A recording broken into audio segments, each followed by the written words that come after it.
जोहार सभी को।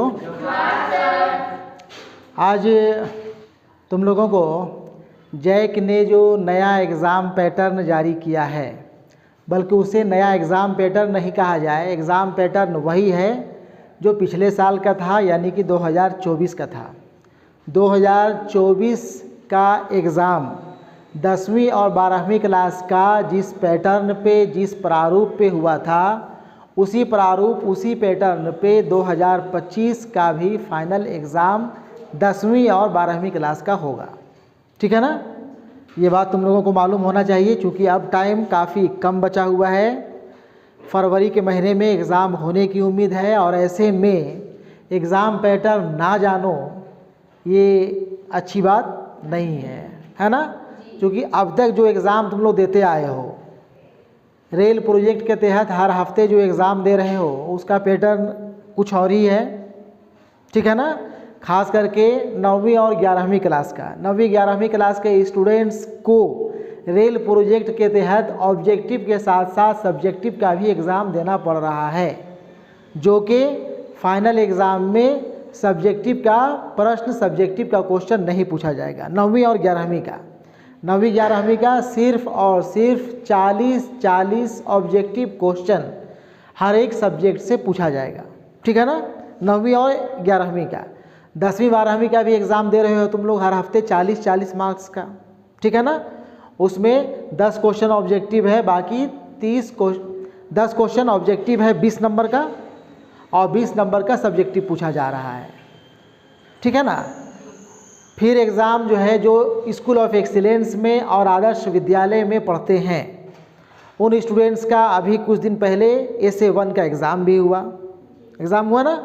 एग्ज़ाम हुआ, उसमें 9वीं से लेकर के, बल्कि 9वीं नहीं कहेंगे हम, 8वीं क्लास से लेकर के 12वीं क्लास तक के स्टूडेंट्स का जो एग्ज़ाम हुआ SA1 का, उसमें सभी क्लास के स्टूडेंट्स का एग्ज़ाम ऑब्जेक्टिव पैटर्न पे, ऑब्जेक्टिव प्रारूप पे लिया गया। हुआ कि नहीं हुआ?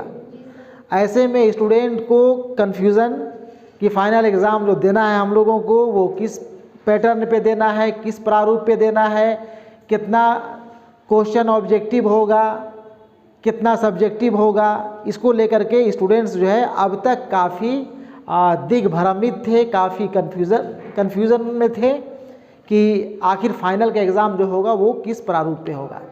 ठीक है? और एक बात, चूँकि पिछले साल जैक ने यह भी कह रखा था कि आने वाले दिनों में 2025 का जो एग्ज़ाम होगा उसमें 20% ऑब्जेक्टिव क्वेश्चन पूछा जाएगा। 20 क्वेश्चन यानी 20% ऑब्जेक्टिव पूछा जाता, 60% शॉर्ट क्वेश्चन या फिर लॉन्ग क्वेश्चन पूछा जाना था। ठीक है ना? ये बात हुई थी पिछले साल कि 2025 का एग्ज़ाम बदले हुए प्रारूप पे, पैटर्न पे होगा।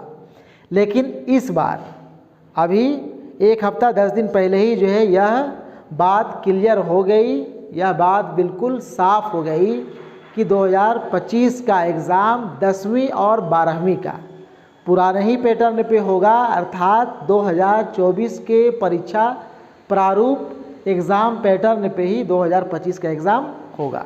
ठीक है ना?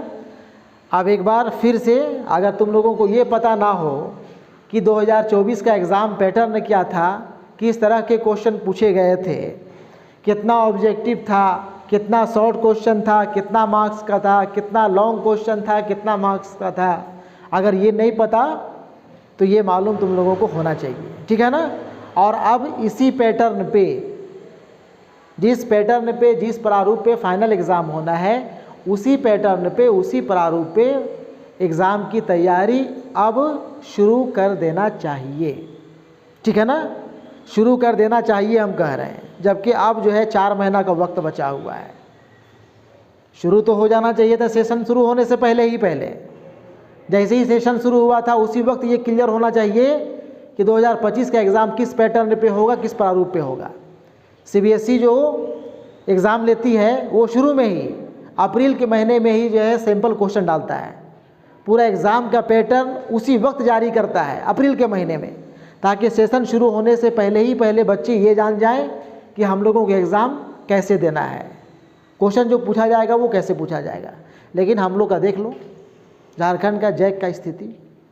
अब जा कर के अभी कल पेपर में आया है न्यूज़ कि जैक ने गवर्नमेंट को, माध्यमिक शिक्षा निदेशक को यह आग्रह किया था कि एग्ज़ाम पुराने ही पैटर्न पे लिया जाए, जिसे झारखंड गवर्नमेंट यानी कि झारखंड शिक्षा विभाग मान ली है।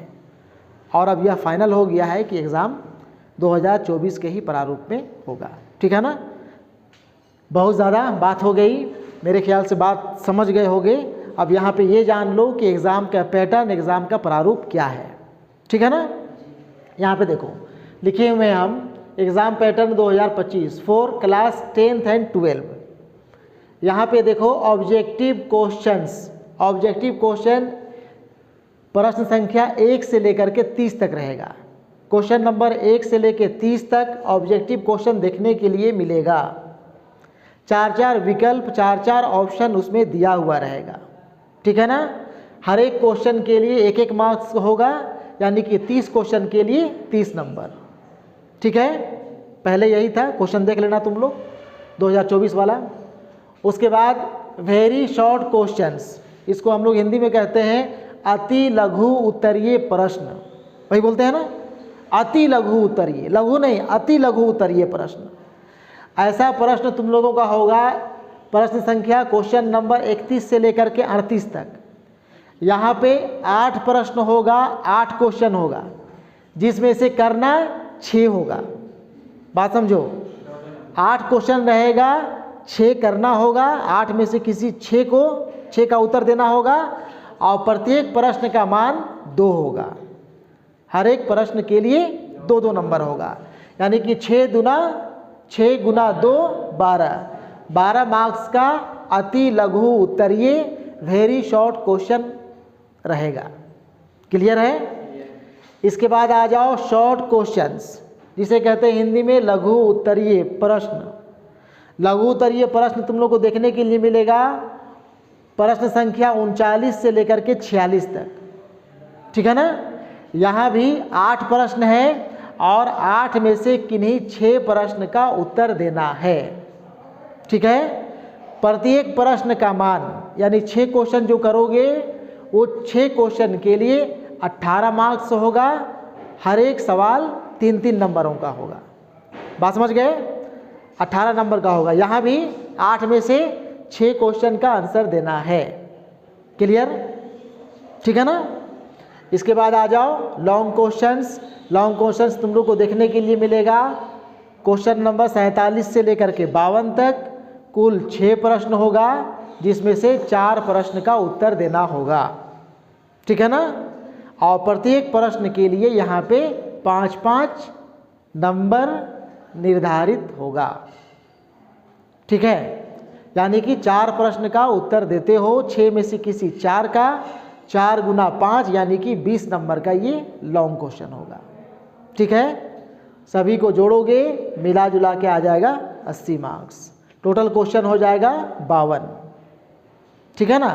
ऑब्जेक्टिव क्वेश्चन में कोई ऐसा नहीं कि 45 में से 30 क्वेश्चन करना है, वैसा नहीं रहेगा, बल्कि 1 से लेकर 30 तक जो भी ऑब्जेक्टिव क्वेश्चन होगा वो सारा क्वेश्चन को तुम लोग को टच करना है, सारा क्वेश्चन का आंसर करना है। टाइम 3 घंटा 15 मिनट, 3 घंटा 15 मिनट। 15 मिनट क्वेश्चन पढ़ने के लिए दिया जाता है, बाकी 3 घंटा में क्वेश्चन का आंसर करना होता है। ऑब्जेक्टिव क्वेश्चन जो पूछा जाएगा, ऑब्जेक्टिव क्वेश्चन जो आएगा उसके लिए OMR शीट नहीं मिलेगा, OMR शीट नहीं मिलेगा। क्वेश्चन का आंसर तुम लोगों को जैसे क्वेश्चन नंबर 1 का लिख करके पहला का B या पहला का ख, पहला का, ठीक है ना, वो लिखना पड़ेगा, लिखना पड़ेगा। हाँ, OMR शीट में ऑब्जेक्टिव क्वेश्चन का आंसर नहीं करना है। बात समझ गए। यानी कि टोटल तुम लोगों का रिटन एग्ज़ाम है, लिखित एग्ज़ाम है, अपने हाथ से ही लिखने वाला है। कंप्यूटर का इंटरफेयर यहाँ पे नहीं है। बात समझ गए। बात समझ गए। कोई कन्फ्यूजन, कोई डाउट अगर इसके बाद भी है तो बोलो। नहीं है, बात ख़त्म करें, ख़त्म करते हैं।